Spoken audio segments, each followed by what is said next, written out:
চুপে চুপে কাঁদে পুরুষ, বুক যায় ফেটে। দায়িত্বের ভারে তাহার দিন যায় কেটে।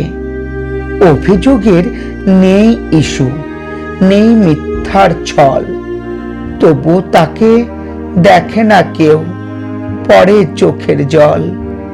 রাত জেগে চিন্তা করেন, ঘুম নেই চোখে। বইয়ের বকা অপমানের, হাসি নেই মুখে। এই সমাজে পুরুষে আজ নির্যাতনে চলছে। বইয়ের জ্বালা বিয়ের পরে এইভাবেই চলছে।